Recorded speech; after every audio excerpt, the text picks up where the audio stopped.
Okay, we're going to talk about the topics that are going to be on the second test of the semester. So far we have a bunch of videos that are up concerning pretty much all of these topics here. And so I got to thinking, why do we need a review video? Well, you know what, it's actually a really good idea to just do a kind of quick browse of a bunch of these topics, and maybe if you're getting ready to take the test, then you can realize, well, hey, I might want to go back and look at this topic a little more, or review the quiz that had this kind of question on it, something like that. And it doesn't hurt to kind of like make sure you know what you need to know before you take the test. So these are basically the things that I want to talk about here. So we'll get started on that. Okay, so this test too, just a quick note, it's not comprehensive in the fact that I am not going to have, say, a Ralph Hurwitz question, something like that. However, things about like system stability and all of that, well, we use that in basically every question that we do. So you're going to need to know that stuff. If it makes sense for it to be cumulative, then it's going to be, but otherwise I'm not going to go out of my way to make the test, topics that are outside of the basically second half of the semester, out of this range of stuff. Okay, so, and also the review sheet that we had given out in class, and it should be up on the Canvas files section. That's a really good resource also to kind of browse topics. But let's go through this. Okay, so if we were to just kind of do a quick review of the system block diagrams.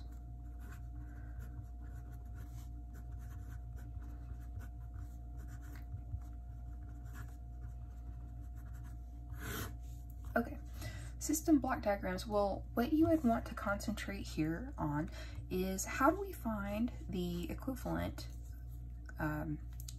block. So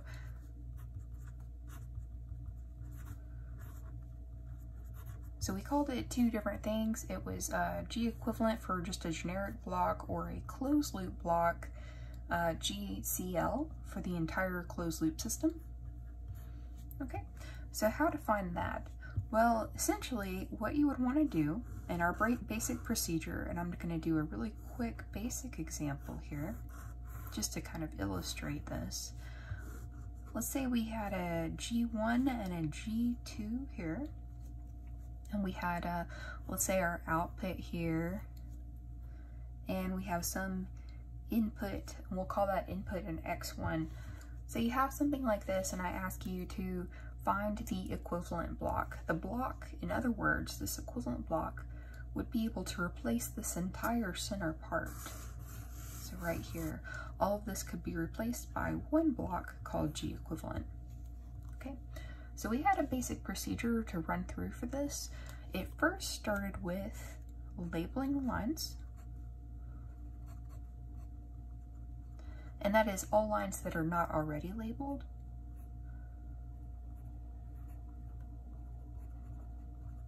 So I'm going to say labels where needed. And so in this case, we don't have a label here on the center line, so I'm going to call that X2. Okay, and the second part of our procedure was then to write the equations of the lines.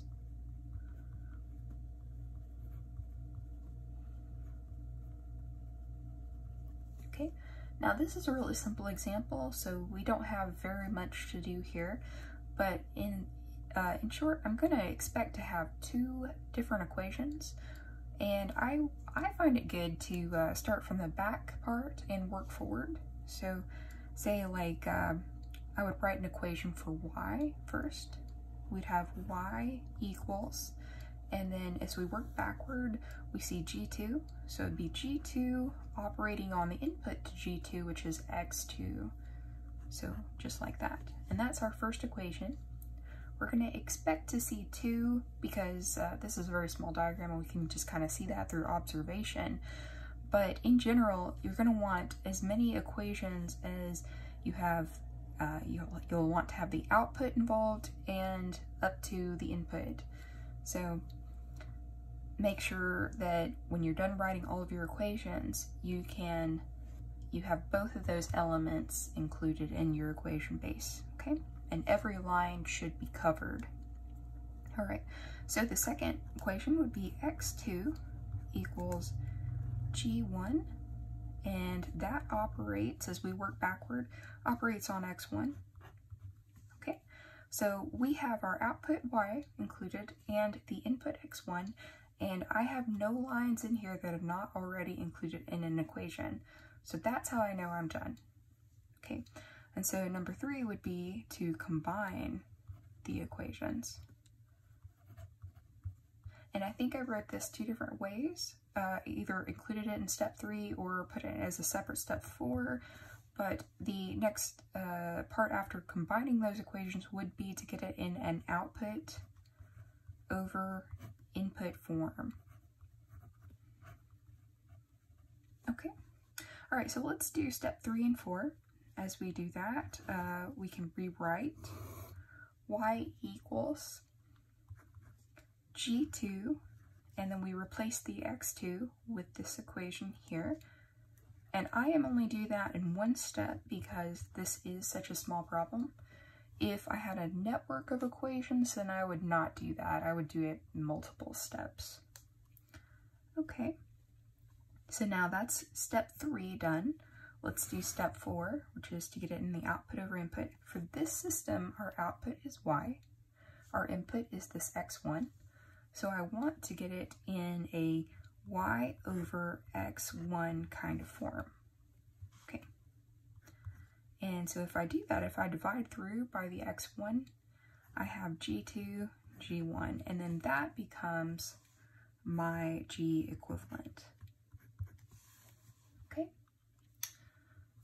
All right, so back on the in system block diagrams, we have a table in your textbook that is, we've referenced a few times, that will give you kind of the equivalencies. We worked through a few of those in class, and basically doing this kind of thing, but there's a really nice little reference table of these simple operations.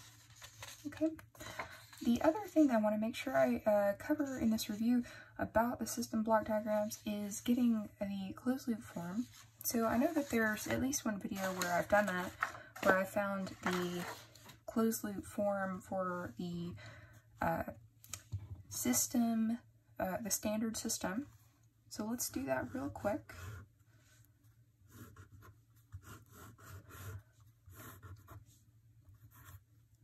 Okay, so our standard block configuration looks like this, where we have our reference input, and I'm going to go ahead and put this in the time domain. I'd already written T, so there's not much of a choice I have there. Okay, so this right here, and now we recognize this kind of form. This would be our control signal right here, so I can go ahead and write U of T. And I'm going to turn around and use these as my labels, so that's why I'm doing it ahead of time. Y of T is actually this whole line, including up to the feedback, up to this negative sign on the summation. And then we have the error signal that we learned before in the first half of the semester that is actually coming out of this summation. Okay, so if we're subtracting what we want, the Y desired, from the Y actual, well, that is the definition of error, right? So that's why we have that. Okay, so if I wanted to get GCL from this diagram, I would just use the exact same procedure that we used before. So let's go ahead and do that. I'm going to write the equations real quick. So we have a Y here, and just working backwards, Y equals GP operating on the U of T. Okay, now let's do the same for U, writing our equations out, and then we will combine them. GC E of T. Okay, E of T is going to be our last equation. It equals the R of T minus the Y of T, because there is a minus sign on that summation. Okay, so now we've done our first step and our second step. We've labeled everything. We've written out our equations. Let's combine them. So there are just 3 equations here, but let's go ahead and do this in 2 steps. GP, U, and we'll substitute this one in. Okay, now I want to go ahead and continue that and substitute in the E of t, and that is R of t minus Y of t. Okay, so we can multiply that out, and GP, GC, R of t minus GP, GC, Y of t. Okay, so we've got all of that, and now we just want to go ahead and get this in the output over input form.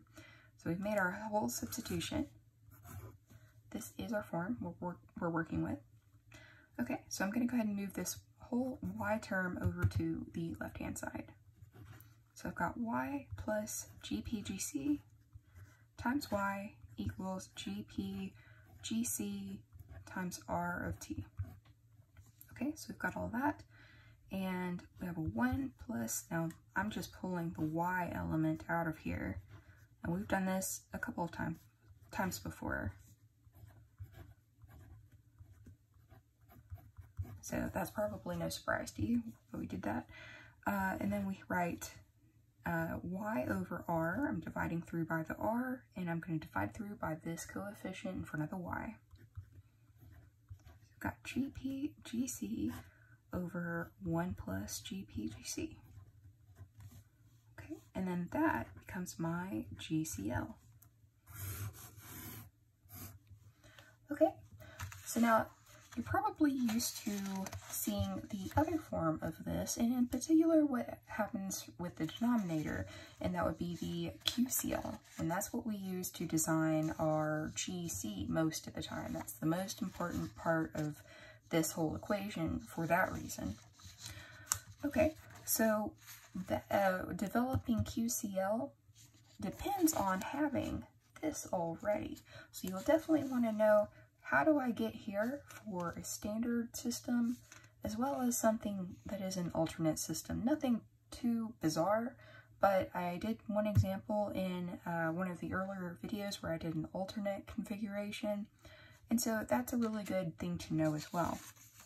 So let's start with having our GCL. We're already to this point. Now I want to develop a QCL. Let's go ahead and do that. Alright, so I'm just going to rewrite this right here. We've got GCL equals GP, GC, 1 plus GP, GC, just like that. Okay, so how do I get the QCL? Because we know that GCL equals a PCL, some polynomial on top over some polynomial on bottom, just like that. Does that mean that PCL equals GPGC? Actually, no, it doesn't. Remember, both of these potentially have polynomials. They are fractions themselves. So this whole thing has to be simplified, and then you can develop the PCL polynomial and the QCL polynomial. I can't just necessarily assume that this denominator is this. Sure, these two things are equivalent, but it doesn't explicitly mean that the numerator is equal to this numerator, okay? All right, so let's go ahead and make the substitutions for that. Now, the clue was given in what I just said, that GP is actually a P sub P over a Q sub P, and likewise, GC is a P sub C over a Q sub C, just like that. Okay. So we make those substitutions in here, okay, and we have P sub P over Q sub P, P sub C over a Q sub C, and I'm going to go ahead and write the GCL just like that, and then we have the same thing repeated down here.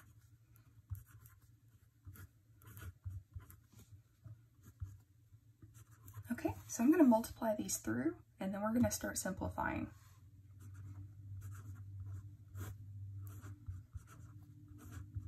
Okay, So we've got that for our top. And then on the bottom, the denominator here, we've got the same thing replicated here. Okay, so now let's get a common denominator on the bottom.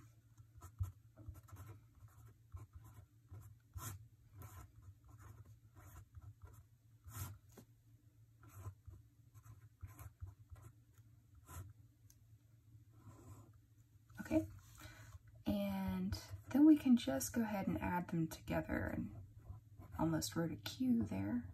Okay, and the denominator down here.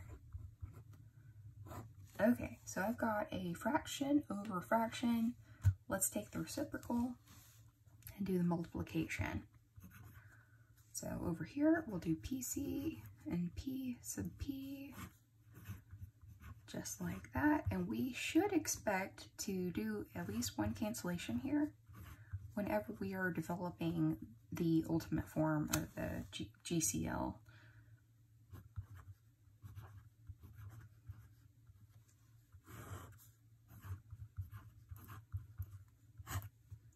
And there's our cancellation. Okay, so we can see we can just cancel out those polynomials there. And then that leaves us with this P sub P, P sub C. And you can write them in any order here because it is just added together. Be careful with the multiplication. I like to preserve this order because technically these, you know, we want to think about matrices and being accommodating for matrices. And multiplication order does matter there. But when you're just adding two terms together, it doesn't matter. So most of the time on the board, I would write the P sub P, P sub C first and add it to the Q elements. But this right here is our QCL.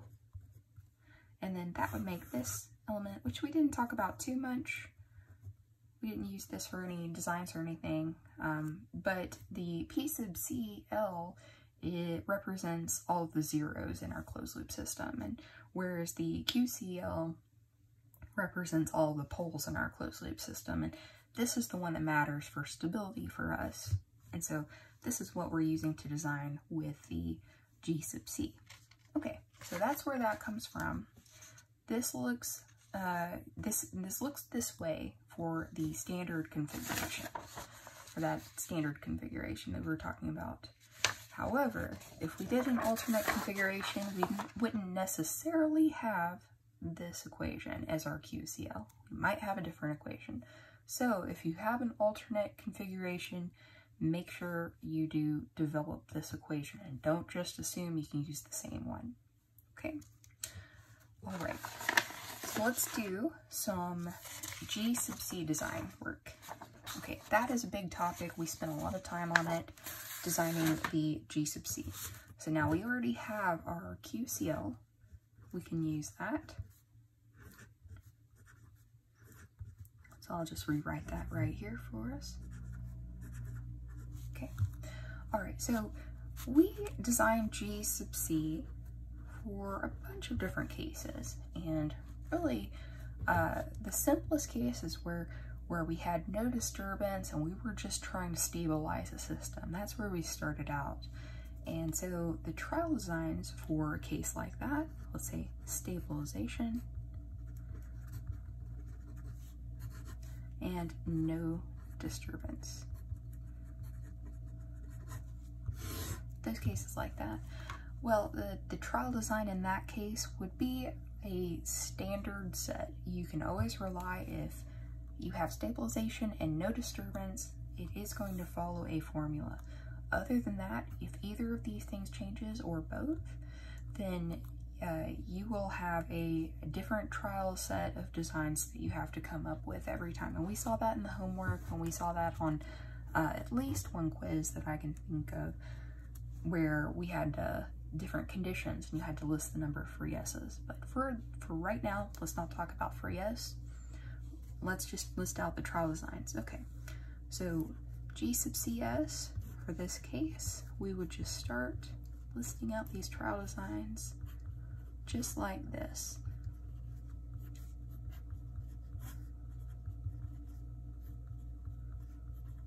Now, I'm moving rightward. If this one doesn't work, we move to this one.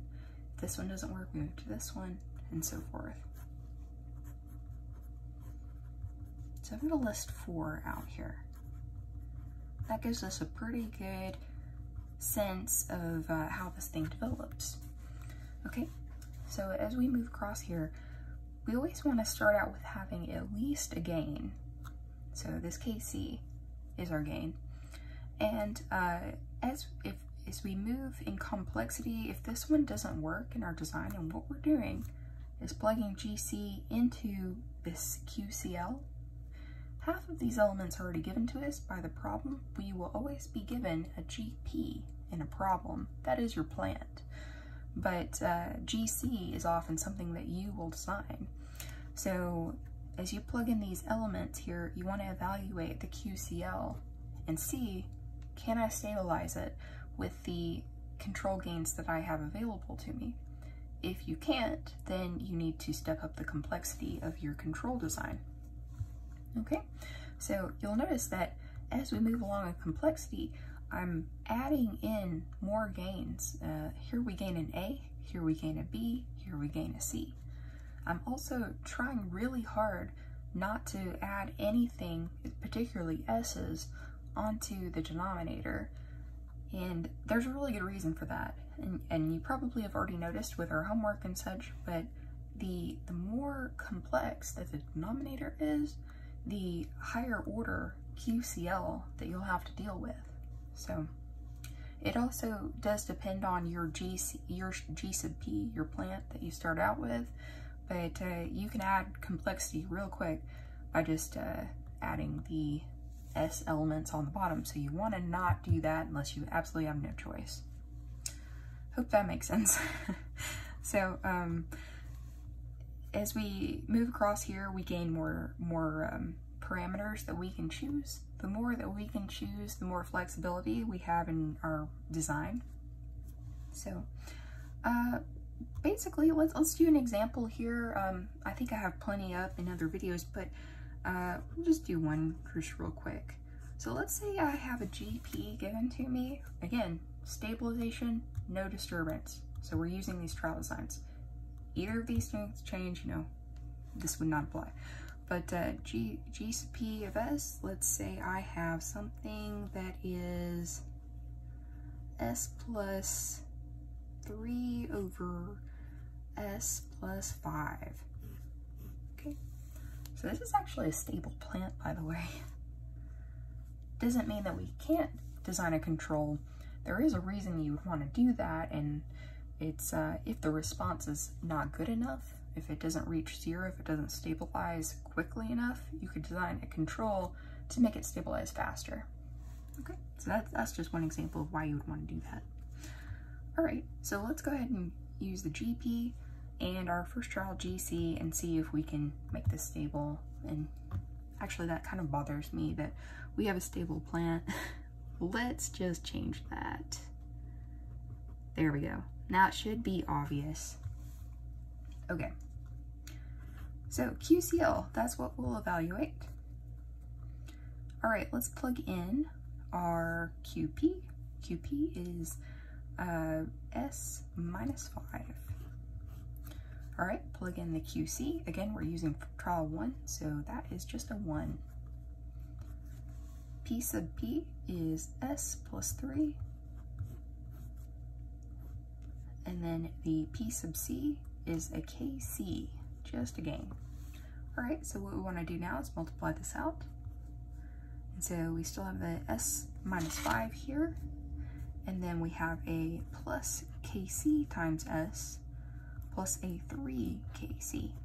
Okay, so if we simplify that just a bit, we will get KC plus 1 and then plus 3 KC minus 5. Okay, so, oh, forgot this. That's all multiplied by S. What we can do here is we can go ahead and divide by the KC plus 1. If it makes sense to do that and it makes it easier, let's go ahead and do that. So, I'm just gonna mark that, divide by KC plus 1. we had at least one homework problem where, I think it was actually homework 7, where we did this in the design. And 3 kc, and this is all one term, so we'll just divide through by that. Okay, so we want to set this equal to 0. Say we want to stabilize this, we want to design a kc such that this works. Okay, so what I care about, and since this is a very low order equation, I just have one necessary and sufficient condition, and that is that this whole element, this right here, is greater than 0. So let's just back up for a second. If this is greater than 0, that implies that this is stable. We can see that because this is such a low order. That would be s plus, let's say we made this equal to 5. S plus 5. That means our singular closed loop system pole is at -5. So it's stable. It's in the left-hand plane. Okay, so that's where we're going with that. This is our necessary and sufficient condition. All right. So let's say we want to choose a value such that this is stable. Well, if I'm looking at the numerator of this, then I can see immediately, let's say if we choose any kc such that 3 kc minus 5 is greater than 0, so we have a positive numerator because there's nothing negative on the denominator, and I don't want to choose a denominator that's 0 or negative, so I'm just going to look here at the numerator. Then I can have a kc that is greater than 5/3. So anything that fits that criteria should work out for me. All right, so let's say I choose, for example, kc equal 10. This should work because it fits within that range. I'm just going to write it right here. So I'm going to plug in the kc equal 10 to this, and then let's have this whole equation. So s plus, and this will be 3 times 10, so that's 30, minus 5 over 10 plus 1 is 11. So this is actually 25 over 11, so it's a positive number, equals 0. Okay, so s plus 25/11 equals 0. So that means our single closed loop pole is somewhere over here in the left-hand plane. It's just past 2, somewhere right here. Okay, so yes, you can stabilize that system using that first trial design. It doesn't always have to be the 3rd or 4th trial design. Some of the problems that we've worked, that is pretty normal. And of course, like, to get more practice, then you have to have some failures right here.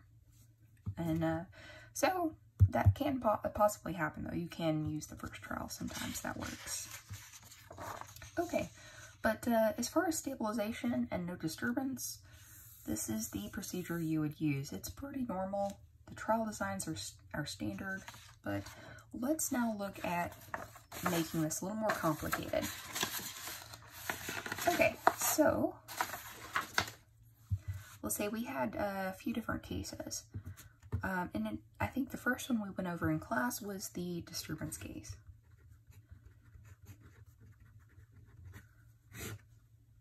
Okay, so let's say we want to design GC for a given plant, given that we have a disturbance present. So if you know that you want to do stabilization, and we'll walk through each of these cases. Stabilization. Okay, there we go. In that case, the thing that matters, the only thing that matters for developing your trial designs is to evaluate when the derivative of, let's say, this dx over dt, when that is 0 or 0 almost everywhere. So what is the value of x? How many derivatives does it take for the structure of the disturbance? Again, This is not saying that I know what the disturbance is. It's not saying that I can use the disturbance. It's just saying that I happen to know what the structure of the disturbance is, and I can use that to my design advantage. So if I know I have a second order polynomial in here, I know I have to take 3 derivatives there. So if I have something like this, again, I don't even know what these constants are. Let's say that. So second order polynomial would look like this. So that's our highest order too. I have to take the derivative of this 3 times.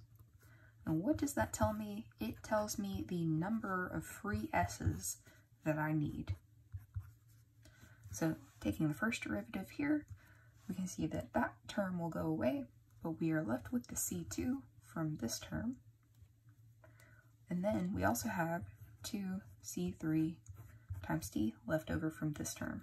Okay, we take another derivative, this term will go away, and then we are left with the 2c3. Okay, so I actually have to have 3 derivatives.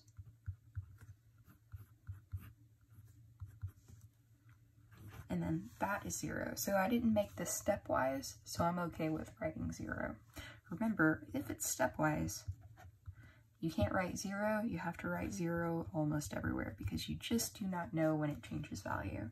When it changes value, the derivative is very large. Okay, so in this case, we would need 3 free s's. Okay, and I have a video on free s's. So if that's kind of like a difficult spot for you, make sure you review that. But free s's, essentially, we would have a, let's say, a trial design that is something like this. And if I need 3 free s's, I would start out with that. Okay. Now, side note, you always want to evaluate what GP gives to you first. So if GP had a structure where it had, I don't know, something on top, but it had 2 free s's here on the bottom, I only have to supply 1. So this would change my trial design. If I'm given 2 free s's by my GP, my plant right here, then my trial design is no longer that. It's actually this right here. This is much simpler to work with, okay? All right, so let's do another example. We have, let's say again, disturbance. And we are, again, are doing stabilization. We'll advance to more stuff in just a moment. Okay, and so I have a GP that has, let's say, something on the top, s cubed. Let's fill this out. Something on the top, s times s plus a. GP equals something on the top, and then let's say s squared plus a squared, something like that. Okay, so these are my plants. I want to see how many free s's they give me, and then I'm going to give you some disturbance cases, and then we'll walk through of like when you'll need each, or how many free s's. Okay, so number of free s's that GP is given us.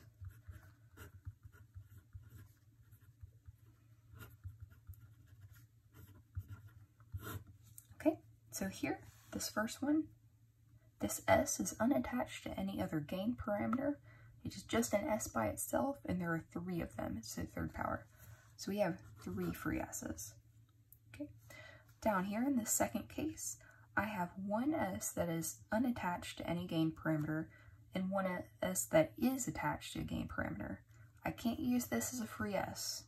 This is my free s. I only have 1 of them. So I have 1 free s here. Now down here, I have an s squared, but it's actually attached to this a squared. This right here is actually a pair of complex roots, and I have 0 free s's in that case. Okay, let's do some different subcases. So how many free S's should GC give? How many do we have to design with? Okay, so now we need some different cases. Let's say we have a disturbance where the second order derivative is equal to 0 almost everywhere. Let's say we have, we'll do 2 cases per one. We have a disturbance that is equal to T perimeter. We have a disturbance that is equal to 0. So there's no disturbance in that case. We have a disturbance that is equal to, let's say, CW of T, that is a stepwise constant.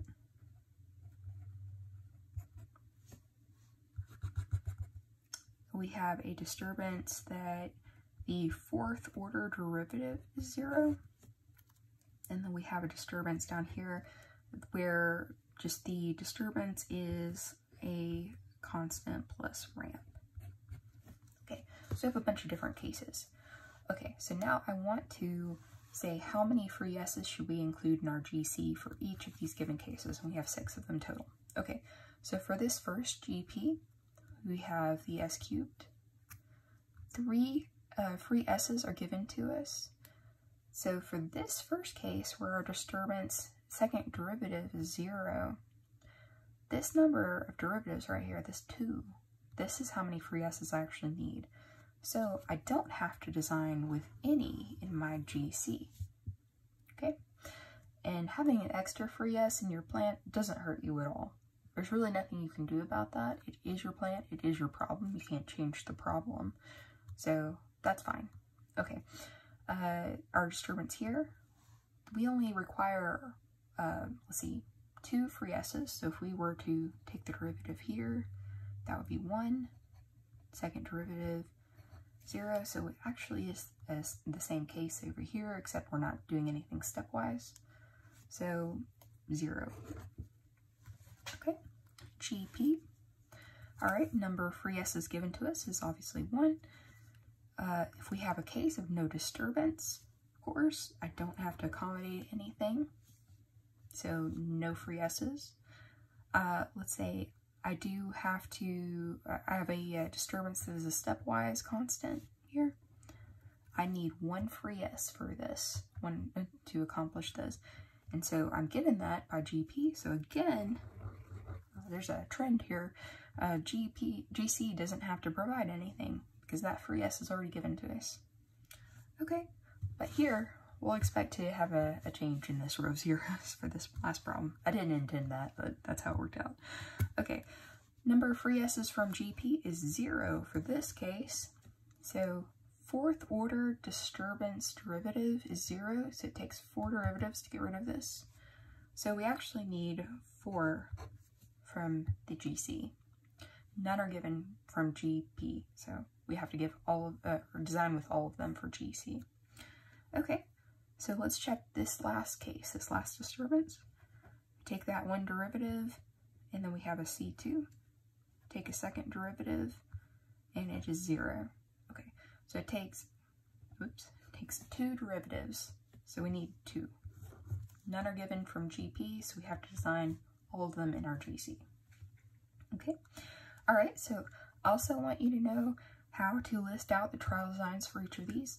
So these 2 cases are more interesting. We've already done the 0 case before. Let's do these real quick. All right, trial designs.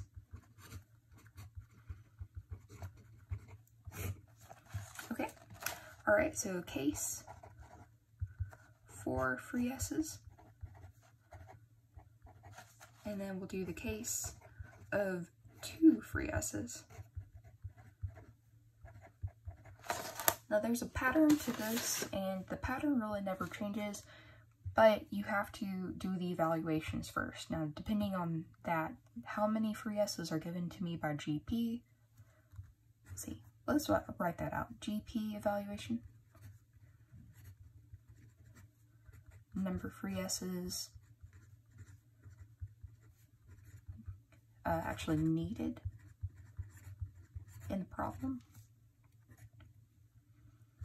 And then these two add up to say how many free S's should be included in GC's design. Okay, so you want to look at those two things first. And we're about to get into where we have subsets of different free S's, different cases. You could have multiple sub-problems here. But for now, we're just doing stabilization. Remember, we just added in a disturbance. So case number 4, or case of 4 free S's, our GC trial designs would look like this.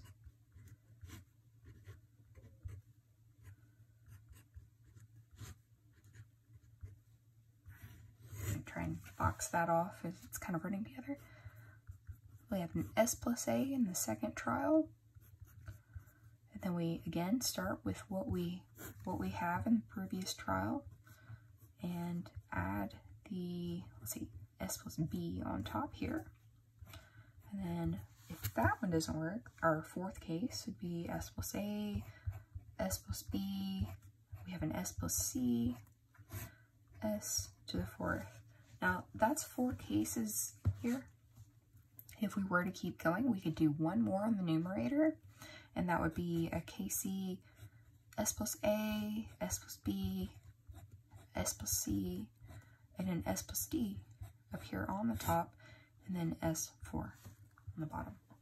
Now, this is the furthest we could go adding terms to the numerator before we had to add another case, or another element here onto the denominator. Okay, remember you want to see the order of S's on the top versus the order of S's on the bottom. They can be equal. You cannot have a larger order on the numerator than the denominator and keep physical realizability. Okay, so we've got that. So the second case here where we have 2 free S's, that is a little simpler. So we start out with our 2 free S's. And then if that doesn't work, KC, S plus A, S squared, KC, S plus A, and then we'll have an S plus B, S squared, S plus A, S plus B, and then to increase the complexity, I now have to add something on the denominator. And then we would keep going. I could add one more on the numerator in the next trial, and then I have to go back to adding another one on the denominator. Okay, so that's how you do the trial designs there. We have 2 more cases to talk about with GC design, and that is set point, and then also with the tracking signal, tracking command signal. So if we want a Y to Y set point or Y to track a command signal, and then of course this is of T, this is of T, I'm just dropping that for quickness. So what you would do is you would evaluate how many free S's. So in our class we have 1 free S needed for any set point. And then for any command signal, more free S's is better, but go ahead and design with 2 free S's. That's the standard we've been using. That'll take care of both the position and the velocity.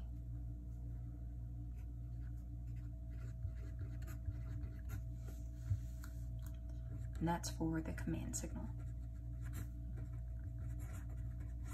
Okay, all right, so we've already talked about free S's. What if we also have a disturbance? So that would have 2 control tasks, right? Well, you will want to first evaluate the set point or command signal, whatever you're trying to achieve with your problem, and then take care of any interference like a disturbance that you have in there. So you want to evaluate these things independently and then pick whichever is larger. And let me show you. 1 free S is needed. Well, what if my disturbance, let's say we have with a W of T equal to some stepwise right here. Okay, so I need one free s to accommodate this. I need one free s to accommodate this. So ultimately, I need one free s total. Don't add them together. Just pick whichever case is larger, and that will encompass the rest. You only need one free s total, not two free s's for two independent tasks. They will work together. You have one controller to accomplish everything. Remember that. What if, now, I need one free s for the set point, but I have a case of a disturbance that is like t to the fourth, okay? How do I get rid of this? Well, if it has this kind of structure, that is, and we can just put in some little constant right there so that I don't know exactly what this is, what this disturbance is. So I have to take the derivative 5 times to get rid of a disturbance. So it's 5 times differentiable. I would need 5 free s's in my GC design, and that's if, remember, if GP is not giving us any. So I would need either 5 free s's if none are provided by GP, and really I don't need to add in the 1 free s from the set point. This 5 is larger than 1, so obviously that's all I need. Okay, same exact thing happens with the command signal. This is a very similar case to the set point. We use the same design procedure that we've discussed prior, have our trial designs. So let's do one example of the disturbance. Our disturbance, let's say we have a C1 plus C2t again, just that constant plus ramp. All right, so that means that 2 derivatives equal 0. So this is my number of free s's needed.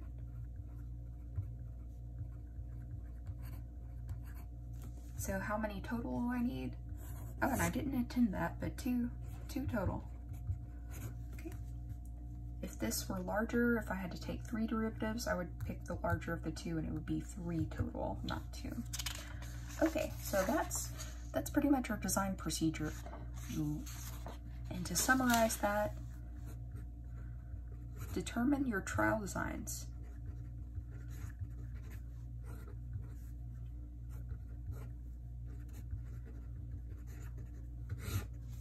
Determine your trial designs is the first thing that you would do. Evaluate how many free s's you need. Get those listed out.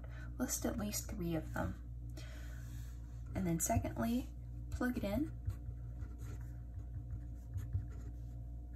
to the QCL equation.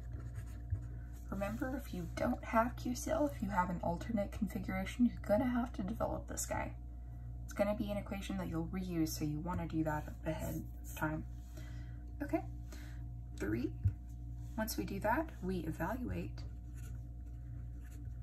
the necessary and sufficient conditions. And that is that ultimate QCL equation where we set that equal to 0. We're evaluating necessary and sufficient conditions to see if we have both enough parameters to make this work, to make this stable. It's always a question of stability. Make it stable, or if it's impossible. In some cases, as we've seen in some of the homework problems where there's a condition of the necessary and sufficient criteria, let's say we have something like this,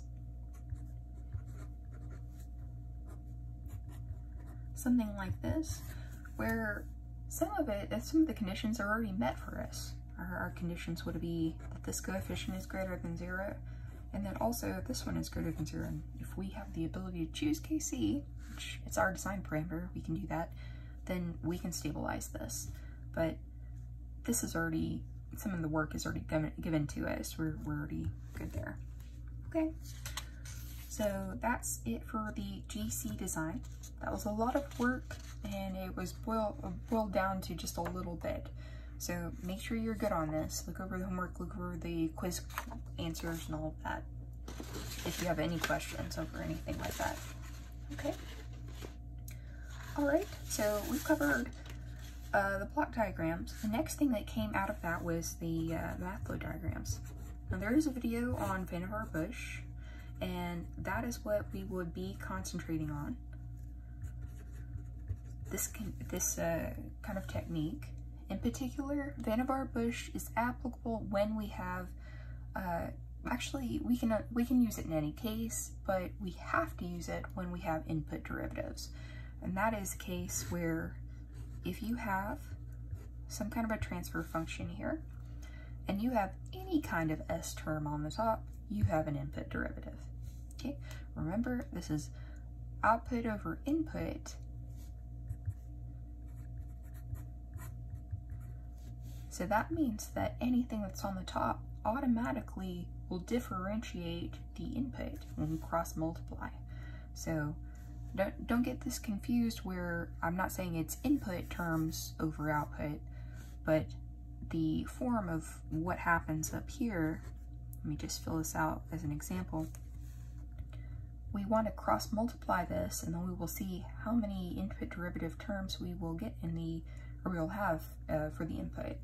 Okay, just remember transfer function equals output over input, and that is the key to all of that.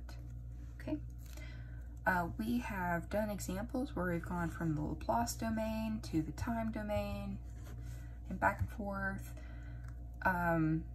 We have then developed our nested equations, or really the nested equation and then drawing the math flow diagram is the Vannevar Bush technique. We've combined it a little bit with some things that have been really useful. So we'll do one quick example of the Vannevar Bush technique, and what I want to do is, actually, this is good. We'll just do this simple example right here. Okay, so I already have output over input written out here, and let me go ahead and give these some variable names. I'm going to say that y is our output, because it usually is, and that r is our input, because that's usually our closed loop reference input. Okay, so let's go ahead and multiply those out. All right, so if I multiply these out, we will have s plus 5 multiplied by the y, and that will be equal to s plus 3 multiplied by the r. Okay, all right, so let me go ahead and multiply this out. Sy plus 5y equals sr plus r, or 3r. Now I know that I did some more complicated example in the Vannevar Bush video, so if you want to see more, just go reference that. Okay, or if you have any specific questions, you can always ask me. Let's bring this over to the time domain so that we can go ahead and get our nested equation developed. Okay, all right, so I'm going to write my inverse Laplace symbol right there, and then we have y derivative, because any multiplication by an s is actually a derivative in the time domain, 5y, and then we have the same case with the r, that's a derivative, and 3r of t. Okay, all right, so now I'm in this this place where I can go ahead and apply the Vannevar Bush technique to get our nested equation. We had some rules here. First thing we wanted to do is get all derivatives onto the left-hand side. So they're all going to be over here. All else on right-hand side.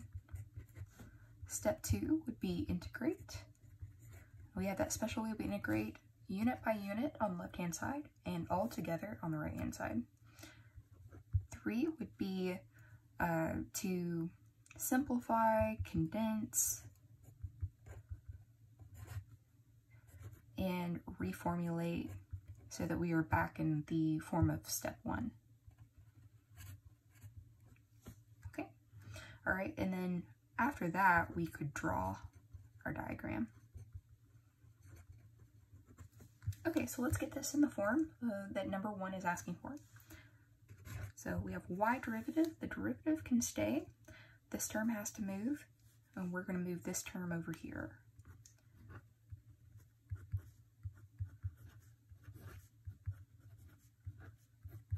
All right, and there we have it. Let's integrate, and I do my integration symbol right there, and we have a y, oh, that's not a derivative anymore, r equals 1 integral -5y plus 3r of t, and then dt. Okay, so I want to get this in the form of having just y on this side, and really I should have included that in the step, but we want y equals, I'm just going to put the r on the other side, -5y plus 3r of t. And usually, once students learn this technique, they prefer it from then on. You have all of your integrals right there nicely organized for you. Okay, so let's draw our diagram with this. What we've got is, starting from the left-hand side, that's how I like to do this. We label that as y, our output. And now, coming across this equation, I see that I have two things added together. I have an r and an integrated something. So two things added together implies I need a summation. So I am going to add the r at the top, and I'm going to put that over here. Okay, and then we have this integral term. So let's draw in our integrator. We can have our initial conditions. They can come in from the bottom as well, just as long as they're on there. Okay, and then we have -5y plus a 3r. So I know I'm going to have another summation. Okay, so I'm going to make the 3r come in from the top because our r line is right here. So we'll put a gain of 3 added in right there. So that's our 3r. And then the 5y is right there. That has a negative sign. Let's put that on the summation. And then we'll have our 5 gain right there. Connect that over to the y. And as I've said before, I remember saying this in the other video, don't be afraid to label things. That can only help you as you go along. Okay. One thing I want to point out about this, I have one integrator. I expect one integrator for a first order system. The order of the system should equal the number of integrators, not including your control design, but in the plant itself. Okay, so that's good. That measures up. Okay, so we've covered all of the math flow diagram stuff that I had definitely wanted to cover. We've covered control design. So we did cover a little bit of the transfer function stuff, but I want to go into a little more depth of that. So transfer functions.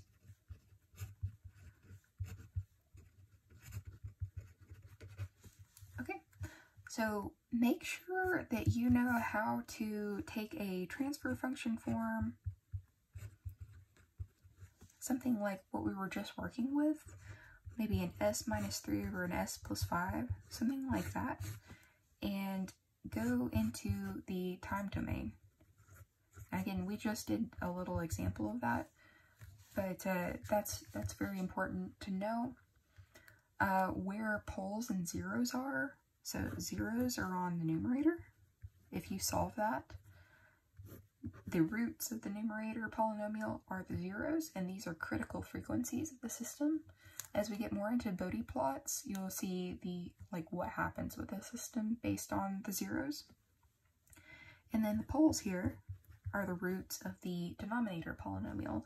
And of course, these are what determine our stability. So here we have a stable system. If this is a g of s, this is a stable system because the root here is -5. It's in the left-hand plane, so this is good. Okay.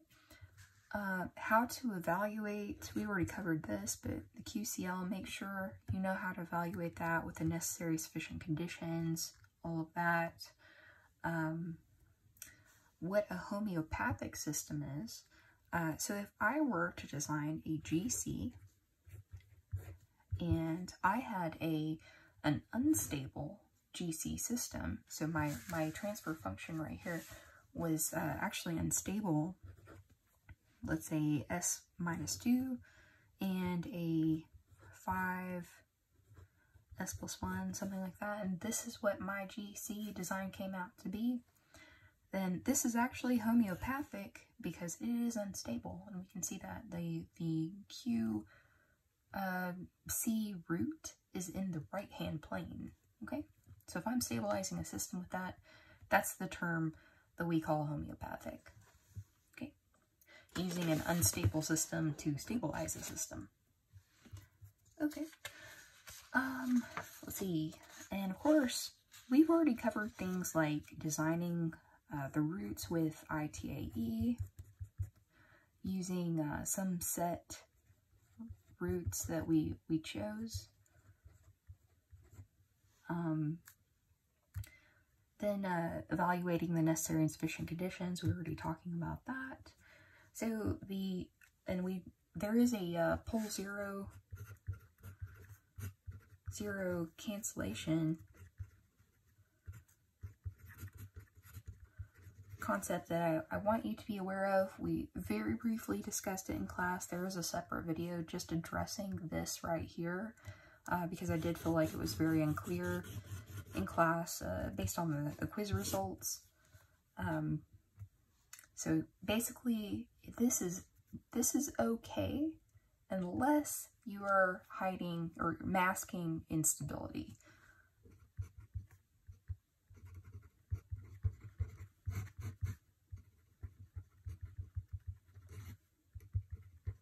You never want to do that. That is never okay.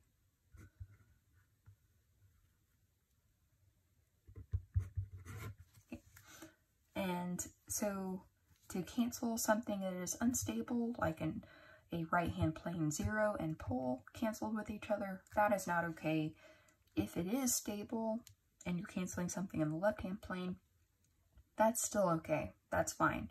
But I think what happened is we were kind of rushed for time, and I was trying to say this real quickly, and I was not as clear as I should have been. So I want to make sure that you know this concept, and if you haven't looked at that other video, it's really, really short. Please do. Okay. So the last thing that we have not covered yet in this little review is actually the root locus. So there is a root locus examples. That is a really good video to view if you haven't already. Do lots of examples of drawing the root locus. But this is actually the newest thing that we have studied, and we completely studied this outside of the classroom. So it's been Canvas and video only. So please be sure that you understand this. So what I might ask you, number of branches. What is a branch? Well, it's that movement, that migration of a pole to a 0. And know that a pole moves towards a 0. So we've got, let's say, we have a case of,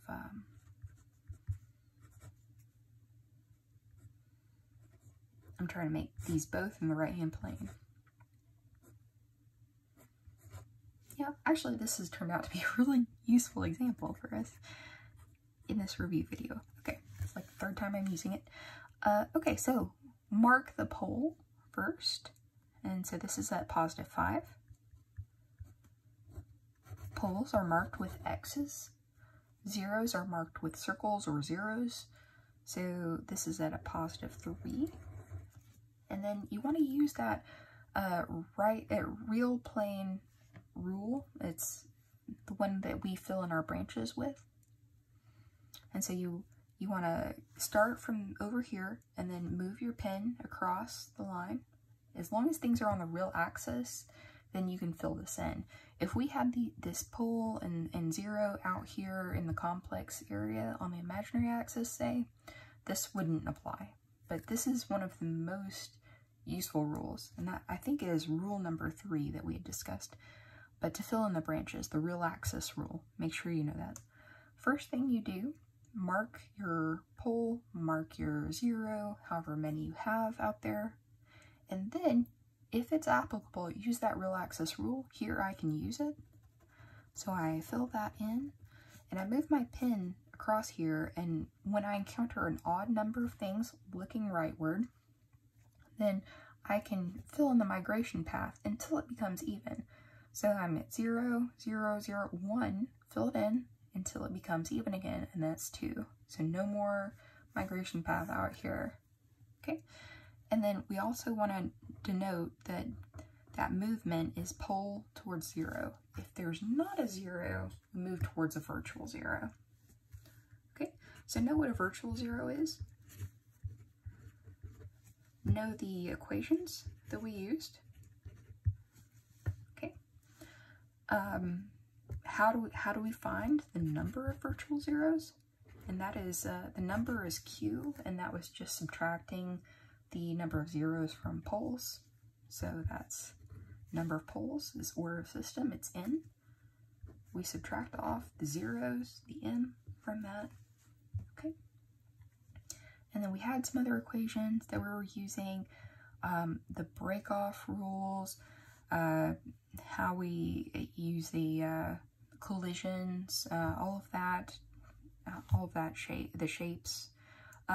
What I really would like for you to know is how to make a general sketch and just the migration paths, where things are. Yeah, so if you are unclear at all, make sure you go through those examples that I've done in the video. Definitely know how to sketch these. And yeah, and basically what a root locus graph will show you. Okay, so the movement of the poles towards the zeros, and that gives us information about the closed loop system, even though even though we are using the open loop transfer function here. So we do use the open loop transfer function to draw the locus, and then the closed loop system information comes from that, and we can use that in our control design. Okay, that is about everything that I can think to cover in this review. If you have a specific question prior to taking the test, feel free to ask me. I am leaving the test open a bit longer than I had originally announced because I had delays in posting things. So make sure that you take full advantage of that. And good luck. I think everybody's doing really well, so be excited to see the results.